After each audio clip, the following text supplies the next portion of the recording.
Hello my dear students. Gayatri Vidya Mandir उच्च माध्यमिक विद्यालय सांचौर जिला जालौर की हमारी ऑनलाइन क्लासेस में आप सभी का फिर से स्वागत है। प्रिय विद्यार्थियों, आज हम कक्षा 7 की विषय गणित प्रश्नावली 11.3 के सवाल नंबर 13 से हल करना सीखेंगे। बच्चों देखो, हमारे सवाल में लिखा है कि एक वर्ताकार फूलों की क्यारी के चारों ओर 4 मीटर चौड़ा पथ है। राइट, जैसे मैं आपको बता रहा हूं, ये एक वर्ताकार फूलों की क्यारी है। ठीक है, इसके चारों ओर 4 मीटर चौड़ा एक वर्ताकार पथ है, यानी रास्ता है। ठीक है, यहां से लेके बच्चों ध्यान देना, ये चौड़ाई कितनी है? 4 मीटर। और ये हमारी क्या वर्ताकार फूलों की क्यारी है। फूलों की क्यारी का व्यास 66 मीटर है, यानी यहां से लेके यहां तक ये व्यास कितना बच्चों? 66 मीटर। इस पथ का क्षेत्रफल ज्ञात कीजिए। इस रास्ते का, इस पथ का हमको क्या ज्ञात करना है बच्चों? क्षेत्रफल ज्ञात करना। देखो कैसे ज्ञात करेंगे, क्योंकि ये दोनों वर्त, अंदर वाला और बाहर वाला, दोनों का केंद्र एक ही है।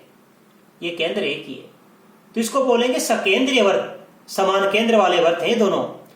तो हम लिखेंगे, देखो, वृत्ताकार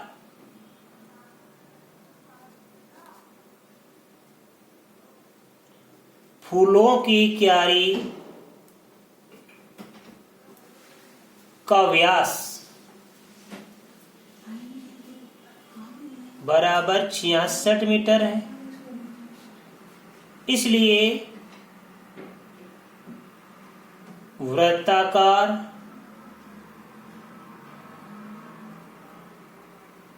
फूलों की क्यारी की त्रिज्या को बोलते हैं आर, आधी हो जाएगी। 66/2 बराबर 33 मीटर। राइट, ये होगी 33 मीटर्स। अब क्या है यहाँ पे? ये 4 मीटर चौड़ा क्या है हमारे पास में? ये वर्ताकार पथ है। ठीक है, तो अब हम लिखेंगे वर्ताकार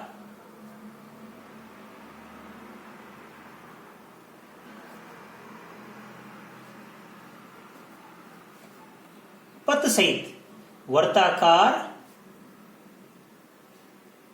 पथ सहित क्यारी की त्रिज्या कितनी हो जाएगी? ये कैपिटल आ लिख देता हूं। देखो, यहां से लेके यहां तक कितनी है? 33। ये कितनी है? 33 मीटर। इसमें 4 मीटर जोड़ देंगे हम। 33 + 4 बराबर 37 मीटर। राइट, अब हम लिखेंगे, इसलिए वृत्ताकार पथ का क्षेत्रफल कैसे ज्ञात करेंगे?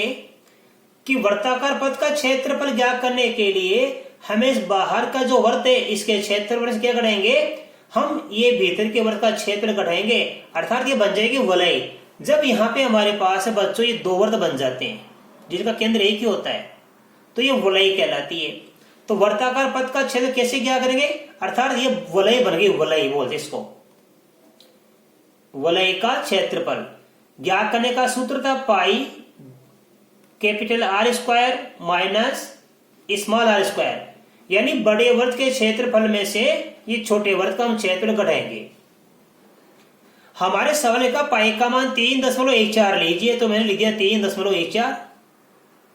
यह गुणा कैपिटल R का मान कितना? 37, ये स्क्वायर माइनस स्मॉल r का मान कितना हमारे पास में है? 33, ये 33 लिख दीजिए आप, ये मीटर स्क्वायर। अब इसको अपन हल करेंगे बच्चों। देखो, 3.14। अब चूंकि यहाँ पे ध्यान देना, ये 33 स्क्वायर है, ये 37 स्क्वायर, तो इन दोनों को एक बार जोड़ेंगे और एक बार घटाएंगे। देखो, क्योंकि ये ए स्क्वायर माने बी स्क्वायर बन गया, और हम जानते हैं ए स्क्वायर माने बी स्क्वायर क्या बनता है, ए प्लस बी ए माइनस बी, यानी इन दोनों संख्याओं को एक बार जोड़ेंगे एक बार घटाएंगे। 37 प्लस 33 गुणा 37 माइनस 33, ये 3.14, 37 में 33 जोड़ देंगे हम, तो ये कितना बन जाएगा बच्चों, ये बन जाएगा हमारे पास 70, राइट। 37 से 33 घटाएंगे तो 4 बन जाएगा, ये 4 मीटर स्क्वायर। अब हम गुणा करेंगे बच्चों, इनको सबको देखो ध्यान से। सबसे पहले आप ध्यान देना, 3.14 का गुणा करेंगे हम 70 से, तो देखो 0 की 0, 700 का 28 की 8, हासिल के 2, 7 एकम 7 और 2 9, 7 या 21, एक लिए दो संख्या छोड़ के रहेगा पॉइंट, ठीक है, गुणा में 4। अब हम क्या करेंगे बच्चों, 219.80 को 4 से गुणा करेंगे, 0 की 0, 4 को 8 से गुणा, 4 अंडे 32 की 2, हासिल के 3, फिर 19 चौक 76, 76 में 3 जोड़ देंगे तो 79, 4 दूनी 8, तो ये आ गया एक रे दो संख्या छोड़ के दशमलव। तो हमारे पास में वर्ताकार पथ का क्षेत्र कितना प्राप्त हुआ, ये वर्ताकार पथ का क्षेत्र प्राप्त हो गया 879.20 मीटर स्क्वायर। कैसे क्या करेंगे, वलय का क्षेत्रफल का सूत्र लगा के हम क्या करेंगे। देखो बाहर का क्षेत्रफल, ये बाहर का वर्त है, ये भीतर का वर्त, तो बाहर की त्रिज्या क्या है, कैपिटल आर, और भीतर की त्रिज्या क्या है, स्मॉल आर। तो कैपिटल आर से बन गया पाई कैपिटल आर स्क्वायर, और स्मॉल आर से बन गया पाई स्मॉल आर स्क्वायर। तो ये बाहर के वर्ग के क्षेत्रफल में से ये भीतर के वर्ग का क्षेत्रफल हमने घटा दिया, तो शेष बचेगा वो कहलाएगा इस भाग का क्षेत्रफल, इस पथ का क्षेत्रफल कहलाएगा। अब देखिए बच्चों, इसका सवाल नंबर अगला, क्वेश्चन नंबर इसमें लिखा है 14। इसमें लिखा एक वर्ताकार फूलों के बगीचे का क्षेत्रफल 314 मीटर स्क्वायर है। देखो बच्चों, ये हम एक फूलों के बगीचे का क्षेत्रफल है, वर्ताकार, बच्चों ध्यान देना, ये फूलों के बगीचे का क्षेत्र 314 मीटर स्क्वायर है। इसका क्षेत्र कितना है, 314 मीटर स्क्वायर, राइट। अब क्या लिखा है इसमें, इस बगीचे के केंद्र में, यहां केंद्र में एक घूमने वाला फंवारा लगा हुआ है, ये फंवारा है, तो ऐसे घूमता रहता है ऐसे, ठीक है, ऐसे घूमता रहता है, जो अपने चारों ओर 12 मीटर त्रिज्या के क्षेत्र में पानी का छिड़काव करता है। ये यहां से लेके कितनी दूर तक करता है, 12 मीटर, चारों तरफ 12 metre 12 metre 12 metre 12 metre 12 metre की परिधि में क्या करता है, ये छिड़काव करता है, राइट। तो क्या फंवारा पूरे बगीचे में पानी का छिड़काव कर सकेगा, इस पूरे बगीचे में पानी का छिड़काव कर सकता है या नहीं कर सकता, कैसे पता पड़ेगा। सबसे पहले हम इस बगीचे की त्रिज्या ज्ञात करेंगे। यदि बगीचे की त्रिज्या इस फव्वारे की त्रिज्या से, आए समझ में, ज्यादा है तो नहीं कर पाएगा, और बगीचे की त्रिज्या यदि इस फव्वारे की त्रिज्या से क्या कम है तो इसका मतलब कर सकता है। तो कहने का मतलब सबसे पहले हमें क्या ज्ञात करना पड़ेगा, इस बगीचे की त्रिज्या ज्ञात करनी पड़ेगी, राइट। तो लिखेंगे, देखो वर्ताकार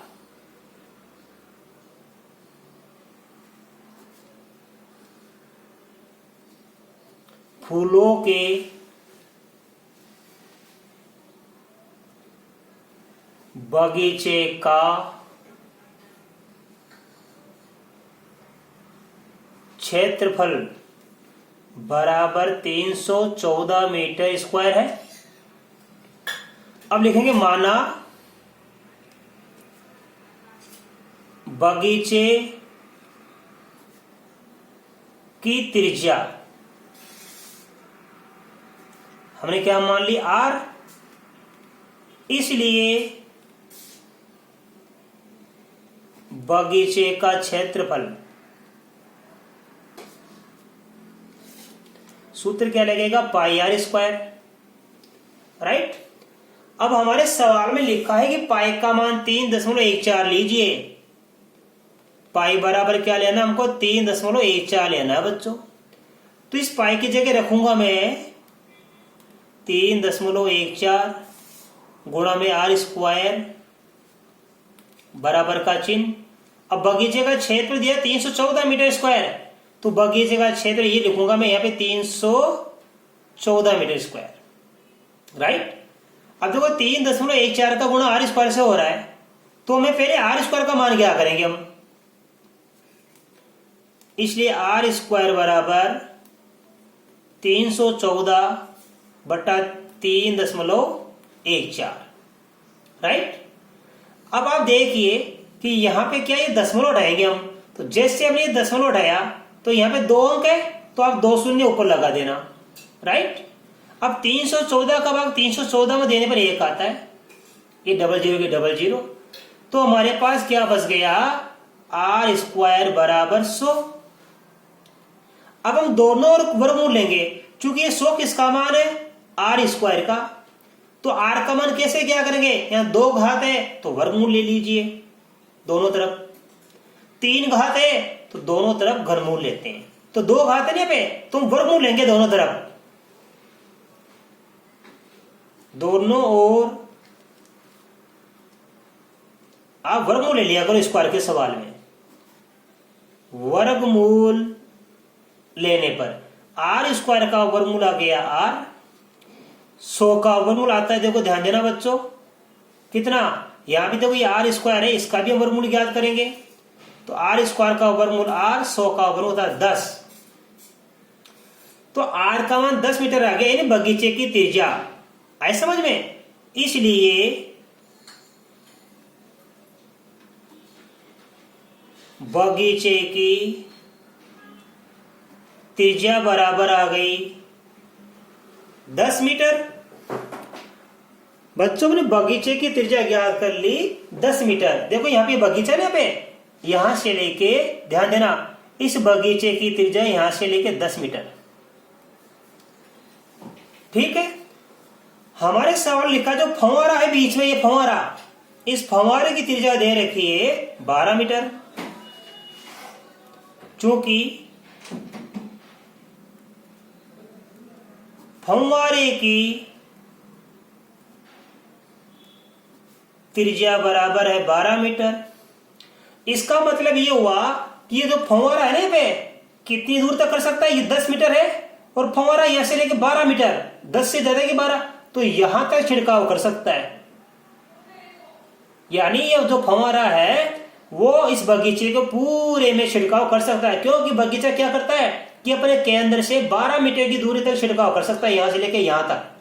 यहां से लेके बगीचे की त्रिज्या कितनी, 10 मीटर, और फंवारा क्या है कि इस केंद्र से लेके 12 मीटर की दूरी, क्योंकि 12 मीटर 10 से ज्यादा होती है, तो यहां से लेके यहां तक ये चारों तरफ यहां से इतना ये छिड़काव कर सकता है। तो लिखेंगे चूंकि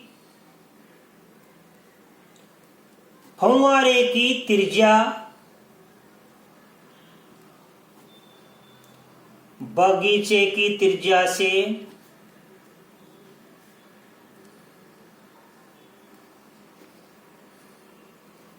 अधिक है। अच्छी तरह समझना बच्चों, महत्वपूर्ण सवाल है। फंवारे की त्रिज्या बगीचे की त्रिज्या से अधिक है, इसलिए फंवारा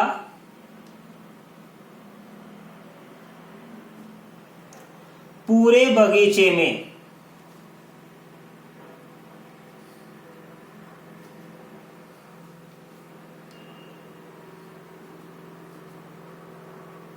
पानी का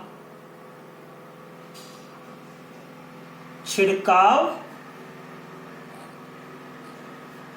कर सकेगा, यह आंसर इसका। तो हमने क्या किया बच्चों, सबसे पहले वर्ताकार फूलों के बगीचे का क्षेत्र दिया 314 मीटर स्क्वायर, बगीचे की त्रिज्या हमने आर मान ली, बगीचे के क्षेत्र का सूत्र लगा दिया पाई आर स्क्वायर, ये सूत्र लगा के हमने आर का मान ज्ञात कर लिया 10 मीटर। तो हमें बगीचे की त्रिज्या कितनी प्राप्त होगी, 10 मीटर, और फंवारे की त्रिज्या दे रखी है 12 मीटर। तो बगीचे की त्रिज्या से फव्वारे की त्रिज्या ज्यादा है, इसका मतलब फव्वारा ज्यादा दूर तक क्या कर सकता है, पानी का छिड़काव। बगीचे की त्रिज्या 10 मीटर है और फव्वारे की त्रिज्या ज्यादा है, तो निश्चित है कि फव्वारा पूरे बगीचे में छिड़काव कर सकेगा। इस प्रकार बच्चों, आज मैंने आपको इस प्रश्नावली के बड़े ही महत्वपूर्ण ये दोनों सवाल नंबर 13 और सवाल नंबर 14 सिखाए हैं। और मैं आशा कर सकता हूं कि दोनों ही सवाल आपको बड़ी अच्छी तरीके से समझ में आए होंगे। आप इन दोनों सवालों को अपनी मैथ की नोटबुक में उतारना, इनका गहन अध्ययन करना। वीडियोस को आप बच्चों नियमित रूप से देखा करें, क्योंकि अब आपको मालूम है कि आपकी परीक्षा जरूर लगेगी। बिना परीक्षा के आपको प्रमोट नहीं किया जाएगा, पास नहीं किया जाएगा, एग्जाम में आपको शामिल होना ही पड़ेगा। तो आप नियम बना लो कि मैथमेटिक्स की जितनी भी वीडियोस में डाल रहा हूं, बना रहा हूं, आप इनको रोजाना देखें और इनका गहन अध्ययन करें। बच्चों, इसके बाद में आगे के सवाल में आपको नेक्स्ट कल के वीडियो में सिखाऊंगा। तब तक के लिए आप सभी को धन्यवाद।